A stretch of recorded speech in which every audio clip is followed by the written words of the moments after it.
Humans are fascinated with what we repress. And so by hitting that nerve, that little thing that we don't really want to talk about, but we're secretly fascinated by, I think that's what kind of led to the success of the book. But I've always been fascinated by the dark side of human nature. People generally bring to anything in life their own psychology, their own mindset. But for most people in this world are naive. Most people don't understand the 48 laws of power. They don't understand that you want to talk less to appear more powerful. And that naivete is what gets you into a lot of trouble in life. I was one of those people who was a bit naive and didn't understand this kind of secret language that people in power have. But I don't want to be in the position which a lot of people make a mistake of in life, of constantly repeating the same successive formula. I've always followed the laws of power, which is change things up, enter action with boldness, don't be afraid to do things differently, adapt your strategy to the circumstance. So every book represents a new challenge to me, a new subject. It's never too late. It's better to start earlier on in life. I mean, I wrote a book, Mastery, that deals with that subject. The earlier you figure it out, the better off you are, but it can happen later in life. Now, I figured out at an early age that I wanted to write. I didn't know what I wanted to write, but I loved words and I loved writing. And if I didn't have that connection when I was 8 years old, all the way into high school and college, I would have been a lost soul. And I empathize with a lot of people who don't have that feeling when they're 8 or 18 or in their 20s. But I've tried to tell people everybody has it. You're just not listening to yourself. You've lost touch with who you are, the core of your being. You're on social media too much. You're listening to what other people are telling you. You're listening to what your parents told you should be doing in life. You're listening to what your friends think is cool. You're listening to what the culture is all about, the entertainment industry, etc. You got to cut all that shit out. You got to listen to yourself. What makes you different is your strength, is your source of power. You've lost touch with it. Let's go back and try and find it. That's the whole problem here. How do you find it? Well, it's a process. What's your advice for young people? Well, don't be too hard on yourself and be patient. It's a kind of a mix that you have to go through, a bit of a dance. So on the one hand, you want to be serious about life. Life doesn't go on forever. Your youth will be over in 10, 12 years. You better believe it goes faster than you can imagine. So take it seriously. You want to realize what your life's task is. You want to develop those skills that will make it so when you're in your 30s, things will come together as they fortunately did for me. It's a common story that 31, 32 is that year where things turn around for people. But on the other hand, you don't want to be so damn serious, so damn linear in your thinking. I've got to head down this path to make this amount of money, etc. You're young. Have some fun, have some adventure, have some excitement. But at the same time, also have that sense of discipline, that sense of purpose. You can do both things at the same time. Now, the circumstances now, it's easy for me, a boomer, I have to admit that, to preach to you when you have gone through you've gone through a pandemic, what looks like to be a recession, and then if you're a millennial, you went through the crash in 2008. It's easy for me to preach. You're dealing with really difficult circumstances. And there's what they call the Great Resignation now, is that it, right? So a lot of people are rethinking their lives. They don't want to work at crap jobs just to get by. And I applaud that 100%, right? That's great. So you want to think about working for yourself is the ultimate position in this world. And even though times are difficult, even though it may seem like just a dream, there's so much potential out there for entrepreneurial spirit, for creating your own startup, for creating your own podcast, for going your own path in life. You don't have to follow other people. It's not like it was when I was growing up. There were things that were better back then. There are things that were a lot worse, right? You have so many more options. It's just that you're not going to reach them. You're not going to be happy in this short time that you have to be alive unless you take it seriously, unless you learn skills and develop and go through an apprenticeship in your 20s, etc. So if you can balance those two and still have some fun and adventure and excitement, just don't listen to your parents go, I got to be making $100,000 when I'm 23 and go to law school and do all this stuff.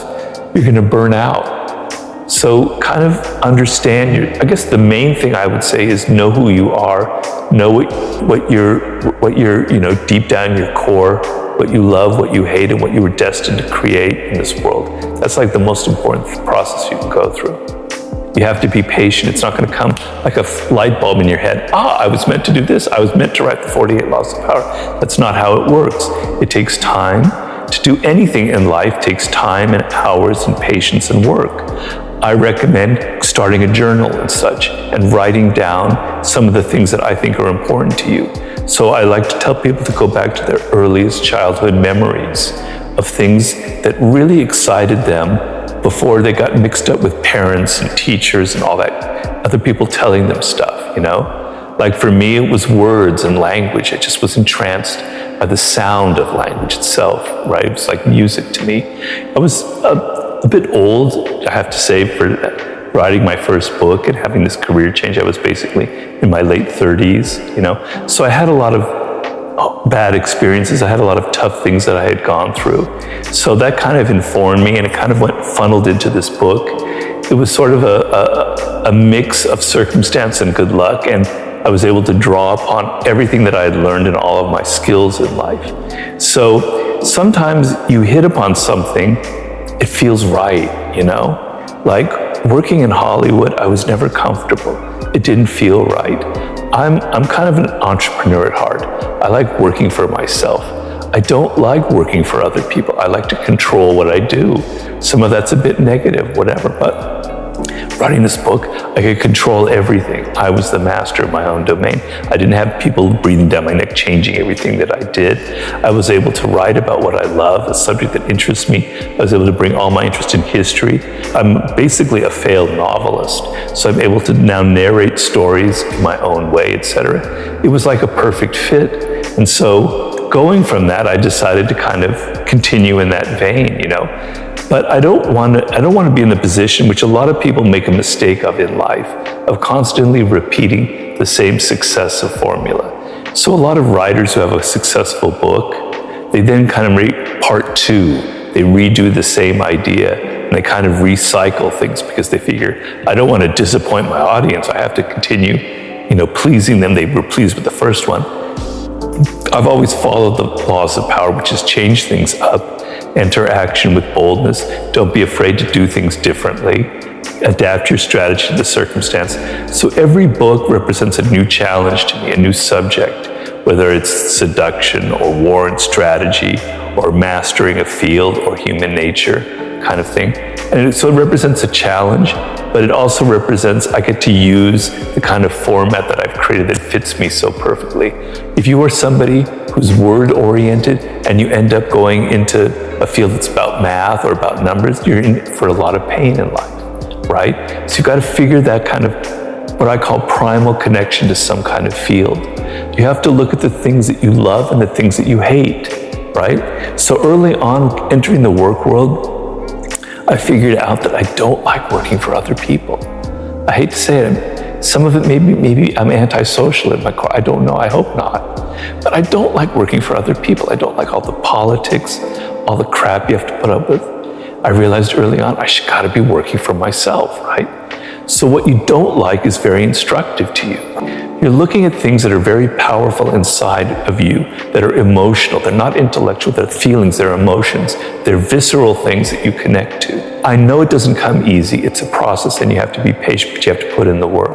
The process of looking inward is absolutely essential, but you cannot disconnect yourself from your teachers, your mentors, your colleagues.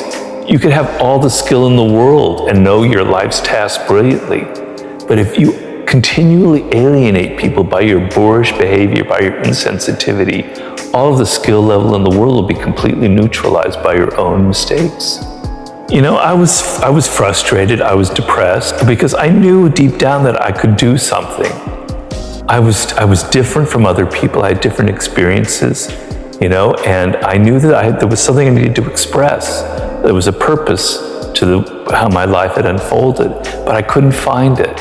I had tried everything. I had tried every form of writing, every possible endeavor you can imagine. It just didn't click. So I was very deeply frustrated. And the frustration, I tell people, it's a good thing. Negative emotions are trying to teach you something. They're trying to teach you the opposite. Something else is going on. Frustration, if I was simply, what would be worse than frustration would be despair, giving up, no hope. But frustration is a sign that you haven't given up. You know you can do something, but you haven't figured it out. So when you have those kind of feelings, look at them, and there's something positive in that. The most elemental law of human nature is that we deny that we have it. It's always the other people. I'm not a narcissist. I'm not aggressive. Oh, I don't have a dark side. No, I'm not irrational. No, none of those things, right? So we want to deny it. But it's so insanely irrational. We all come from the same origins.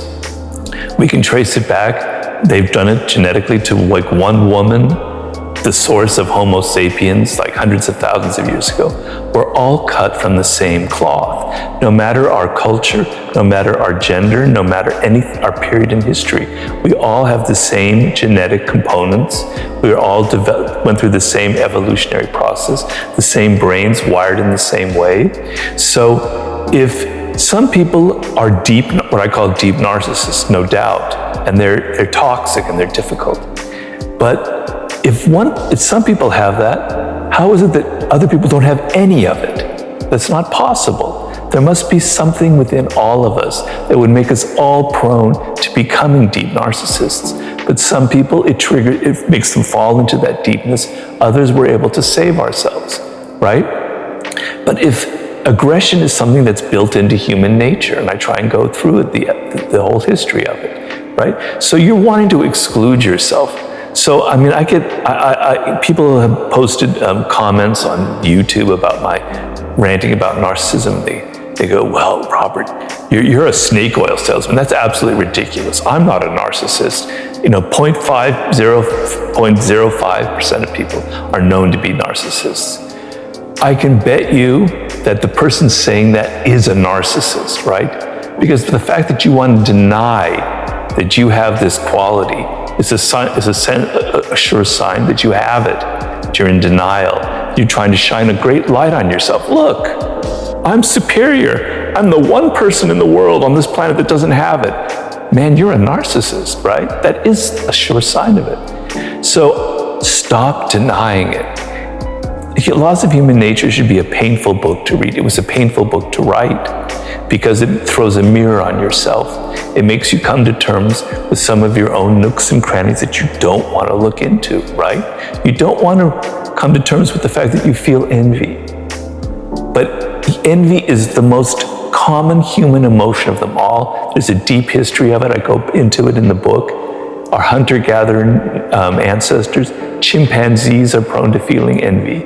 You feel it 50 times during the day, particularly on social media. You're just denying it. If you deny all of these qualities, how can you ever change yourself? You think that you're a Gandhi, but how can you be a Gandhi if you won't look at yourself and change yourself, right? The only way you can become good or kind of overcome some of these qualities is by looking at it, seeing the reality, and then confronting it, and then trying to change it.